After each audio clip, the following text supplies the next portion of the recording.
महाराष्ट्रामध्ये एक्झामच्या नावाखाली किंवा सिलेक्शनच्या नावाखाली जो गेम चाललो आहे ना, तो गेम थोडासा समजून घेण्यासाठी आजचा व्हिडिओ घेऊन आलो आहे. नीट ऐका बाळांनो, हा गेम तुमच्या जर लक्षात आला ना, तर विश्वास ठेवा, तुमचं कोणत्याच एक्झामचं सिलेक्शन थांबणार नाही.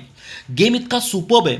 बघा, आपण आता सध्या ज्या स्टेटला आहोत ना, तिथून हा गेम सुरू होतो. सध्या आपल्या डोक्यात काय चालू, सर व्हॅकन्सी कुठे आहे ना, जे झालं ते झालं, पण आता नवीन व्हॅकन्सी कुठे आहे, ह्याच पिरियडमध्ये आपण वाट बघत बसतो. आणि विश्वास ठेवा, 99.99% मुलं ह्या पिरियडमध्ये कधीच अभ्यास करत नाही, कारण त्यांच्या डोक्यामध्ये असतं आता व्हॅकन्सी येणारच नाही. मग एक दिवस असा होतो ना सर, व्हॅकन्सी अनाऊन्स होते, ॲड पडते.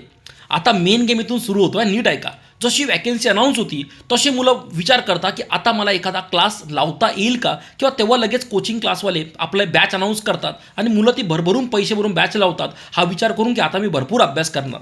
आता नीट ऐका, मुलं अभ्यास भरपूर करतात, पण जी ॲड पडली ना, त्याचे एक्झामचे फॉर्म फिल होणं सुरूच होत नाही. मग आपण काय करतो, ती बॅच पूर्ण संपून जाते, पण एक्झामचे फॉर्म काही स्टार्ट होत नाही. ह्या पिरियडमध्ये आपण परत अभ्यास सोडून देतो आणि आपण आता वाट बघतो की एक्झामचे फॉर्म कधी फिल होणार आहे. मग एक दिवस एक्झामचे फॉर्म फिल व्हायला सुरुवात होते आणि आपल्याला परत ट्रिगर लागतो की बाबा आता एक्झामचे फॉर्म सुरू झाले, चला आता आपण परत अभ्यासाला लागूया. आता परत तोच गेम इथून नवीन सुरू होतो. आपण एक्झामचे फॉर्म भरून मोकळे होऊन जातो, पण आता ॲडमिट कार्ड काय यायला तयार नसतं. आपण परत एक्झामचं प्रिपरेशन सोडून देतो आणि आता ॲडमिट कार्डची वाट बघतो. नवीन नवीन व्हॉट्सअप ग्रुप बनवतो, यूट्यूबला चेक करतो, अरे ॲडमिट कार्ड कधी येणार आहे. पण या सगळ्या चक्करमध्ये अभ्यास करायचं मात्र राहून जातं. आता एक दिवस ॲडमिट कार्ड अनाऊन्स होतं आणि इथून आपला नवीन गेम सुरू होतो. अरे त्यांनी फक्त 20च दिवस दिले, 20 दिवसावर एक्झाम दिली आहे आणि आपण आता त्या डिपार्टमेंटला शिव्या घालणं सुरू करतो. अरे हे काय फालतूगिरी आहे, हा ना. 20 दिवसात कोणाचा अभ्यास होतो का, एवढ्या लवकर कोणी एक्झाम ठेवतं का. बघा, आपण दोन्ही साईडनं बोलणारे लोक आहोत. सुरुवातीला आपण शिव्या याच्याकरता घालत होतो कारण एक्झाम डेट अनाऊन्स होत नाही आहे, आणि आता आपण शिव्या याच्याकरता घालतो की एक्झाम डेट एवढे लवकर का आली.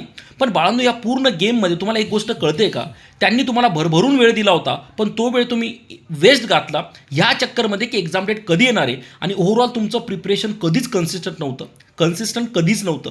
मग ह्या पूर्ण याच्यामध्ये गेम करणारे किंवा सिलेक्शन काढणारे तेच मुलं असतात जे अभ्यासात नेहमी कन्सिस्टंट होते. त्यांना मार्केटच्या गप्पाशी केंद्रित नव्हतं. त्यांनी ॲड यायच्या अगोदर पण अभ्यास केला, ॲड आल्यानंतर सुद्धा अभ्यास केला, आणि एक्झामच्या शेवटच्या दिवसापर्यंत अभ्यास करत राहिले. तर या पूर्ण गेममधून एक जर शिकण्याची सारखी कोणती गोष्ट असेल की जर मी माझ्या अभ्यासात कन्सिस्टंट असतो तर माझं सिलेक्शन कोणीच थांबवू शकत नाही. त्यासाठी बाळांनो, एक नवीन बॅच सुरू करतोय है ना. जे इंटरेस्ट असेल त्यांनी मी एक खाली गुगल फॉर्म दिला आहे, तो गुगल फॉर्म नक्की फिल करा.